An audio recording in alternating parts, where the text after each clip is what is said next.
Okay, well, I'll start with George Pinocchio in the back.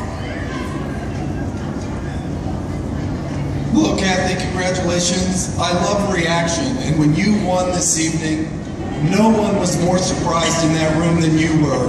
With all of your accolades, why does a win still shock the hell out of you? Well, I was really expecting, I would say, at least 2 other people to win, and another, I was hoping that a couple of people from my show were going to win. And so I felt since I'd won a couple of years ago, you know, and it's true, the story, they said, would you like to go in the green room? And we did. There were these guys with the silver briefcase there, sitting there, and I walked in and they looked really shocked, and then they looked kind of like, you know, and I thought, okay. And I don't know, why does it mean this much to me? Because we all worked really, really hard on the show last year. The crew really, really killed themselves, and this really is for them. I've never seen a crew work such long hours and long days. And also because of tonight, Robin Williams passing. Years and years ago, when I won my first big award for Misery, a Golden Globe, they didn't have cell phones in those days. So I was waiting at the payphone to call my mom, and I realized I didn't have a quarter. And so I turned around and I said, has anybody got a quarter? And Robin stepped up and said, here, you can have, this is, you know, here's a quarter to call your mother. And that sort of just, I never forgot that kindness.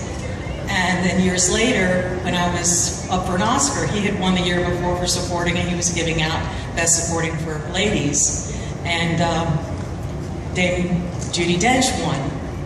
And at the commercial break, he came over to me and he said, oh, I really, really wish I could have had your name in the envelope. Are you okay? I know how hard it is to lose. And he was just so kind to me. I didn't know him well, but he was so kind.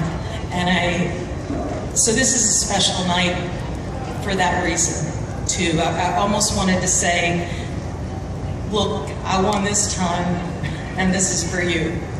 But I was just so, you know, nervous, and I always admired Jessica because she's so elegant and calm, and Ryan was so well spoken too. So anyway, that's a very long answer to your question. Right here in the red. Hi, obviously this is a very special award to you tonight, so how are you going to be celebrating? Well, I may sneak off and have dinner with Melissa McCarthy and her husband Ben, and my friend Billy. We've known each other for 31 years. He's escorted me. He came out from New York, so I'm sure we'll hang out tonight and just sort of, when all the excitement dies down, just sort of take it all in. In the back of the room. Hi, Kathy. Jim Roop with KABC Radio. Hey, Jim. In the not-too-distant past, there was television and movies, and there was this chasm between actors on each. And over the course of your career, you've seen that gap close almost to no gap at all. Can you talk about that, not just in what it means, but the importance of actors being able to cross both from small to large screen and back again, please? Well, I don't think we would have a career. You know, I think that because now we've got so many tent poles as movies and sequels and big flashy movies. And the smaller movies, the indies, 5 and under, are very difficult to be greenlit. And you see more, I've seen more and more small roles over the last decade go to well-known actors. And so I think the whole landscape has changed. When Harry's Law was canceled, I was really gutted by that. And I thought, what does this mean for my career? Does it mean I'm too old to be in television? Does it mean my career is going to be over? So when an opportunity like Brian pitched to me to play this wonderful, crazy role, a woman who really lived, I was like a little kid, you know, in my imagination, running around the room. I get to play. And I'm thrilled now that there's so much wonderful writing for television. It's just come back to life. And it means a future for those of us who've worked so hard on our craft for so many years. And then we get to appear with younger actors and widen our audience, and it's a win-win for everybody. So I'm very grateful at those turn of events, because a character actress my age wouldn't always get those parts in movies. So selfishly, I'm glad it's turned out that way. Thank you. Hi, Kathy. I'm Ann with Red Carpet TV. Hi. Congrats on your win tonight. Thank you. You've accomplished so much in your career. What are some of the experiences or roles that you'd like to be remembered for?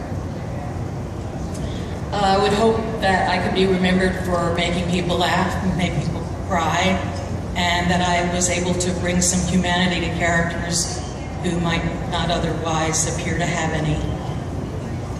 Okay, last question. Hi, Kathy, over here, the other side. Okay. Rona from Israel, congrats on your win. Thank you. You said you were expecting at least 2 other people to win the Emmy tonight. Who would you give in your category the Emmy to? Oh, I couldn't go back to New Orleans. Are you kidding me? I couldn't. I mean, I would have been thrilled if Angela had won, and I would have been absolutely thrilled if Franny had won. I directed her in some 6 Feet Under years ago, and she's a phenomenal actress.